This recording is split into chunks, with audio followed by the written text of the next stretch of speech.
முட்டை தோசை கேட்ட கணவன், முட்டை வாங்க போன மனைவி, கடைக்கு போன கேப்ல கணவனை போட்டு தள்ளிய மர்ம கும்பல்.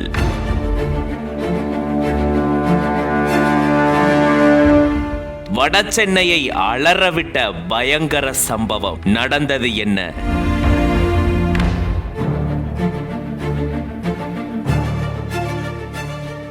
சென்னை ஆர்கே நகர் பகுதிக்குட்பட்ட சிவாஜி நகர் பகுதியை சேர்ந்தவர் லொட்டை என்கிற ஆனந்த். இவரு இந்த பகுதியில பிரபல ரவுடியா வலம் வந்ததா சொல்லப்படுது. இவர் மேல ஏற்கனவே கொலை முயற்சி உட்பட 15க்கும் மேற்பட்ட வழக்குகள் நிலுவையில இருக்கு. இது மட்டும் இல்லாம சரித்திர பதிவேடு குற்றவாளியாகவும் இவர் இருக்கிறதா சொல்லப்படுது. இந்த சூழல தான் வீட்டுல தன்னுடைய மனைவி கிட்ட முட்டை தோசை வேணும்னு ஆசையா இவர் கேட்டதாகவும், அதுக்காக மனைவி முட்டை வாங்குறதுக்காக கடைக்கு போனதாகவும் கூறப்படுது. மனைவி முட்டை வாங்க போன கேப்ல 8 பேர் கொண்ட மர்ம கும்பல் இருசக்கர வாகனத்துல வந்து பயங்கர ஆயுதங்களால லொட்டை என்கிற ஆனந்த சராமாரியா தாக்கிட்டு அங்கிருந்து தப்பிச்சு போனதா கூறப்படுது. இதுல ரவுடி லொட்டை ஆனந்த் சம்பவ இடத்திலேயே உயிரிழந்ததா கூறப்படுது. சமீபத்துலதான் காசிமேட்டுல இதே போல திருந்தி வாழ்ந்து வந்த ரவுடிய மர்ம கும்பல் சராமாரியா தாக்கி கொலை செஞ்ச நிலையில மறுபடியும் வடசென்னையில இதே போல பயங்கர சம்பவம் ஒண்ணு நடந்திருக்கு. முன்விரோதம் காரணமா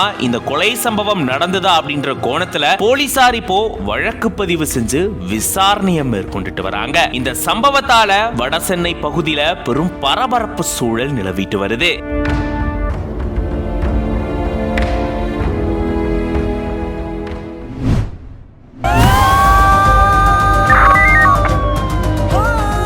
திருமணமாகி குழந்தை இல்ல அப்படின்ற கோபத்துல கணவன் மது போதையில தகராறுல ஈடுபட்டு மனைவிய கொலை செஞ்சதா சொல்லப்படக்கூடிய சம்பவம் பெரும் பரபரப்பை ஏற்படுத்தியிருக்கு. மயிலாடுதுறை மாவட்டம் தரங்கம்பாடி தாலுகாவுக்குட்பட்ட மாமாக்குடி பகுதியை சேர்ந்தவர் கேசவன். இவருடைய மனைவி மகாலட்சுமி. இவங்க 2 பேருமே கூலி வேலை செஞ்சுட்டு வந்திருக்காங்க. இவங்களுக்கு திருமணமாகி 3 ஆண்டுகள் ஆன நிலையில மகாலட்சுமிக்கு குழந்தை இல்ல அப்படின்னு சொல்லி கேசவன் அடிக்கடி மகாலட்சுமி கிட்ட தகராறுல ஈடுபட்டு வந்ததா சொல்லப்படுது. இந்த சூழலதா சம்பவத்தை அன்னைக்கு மது போதையில வந்த கேசவன் மகாலட்சுமி கிட்ட தகராறுல ஈடுபட்டு பக்கத்துல இருந்த கட்டையை எடுத்து மகாலட்சுமியை தாக்குனதா கூறப்படுது. இதை தொடர்ந்து அக்கம் பக்கத்துல இருக்கிறவங்க படுகாயம் அடைஞ்ச மகாலட்சுமிய சிகிச்சைக்காக மயிலாடுதுறை அரசு மருத்துவமனைக்கு கூட்டிட்டு போயிருந்திருக்காங்க. ஆனா போற வழியிலேயே மகாலட்சுமி உயிரிழந்ததா கூறப்படுது. அதை தொடர்ந்து பொறையார் போலீசார் சம்பவ இடத்துக்கு விரைந்து போய் உயிரிழந்த மகாலட்சுமியினுடைய உடலை கைப்பற்றி பிரேத பரிசோதனைக்காக அனுப்பி வச்சிருக்காங்க. மேலும் கணவன் கேசவனை போலீசார் கைது செஞ்சு தீவிர விசாரணையில ஈடுபட்டு வராங்க.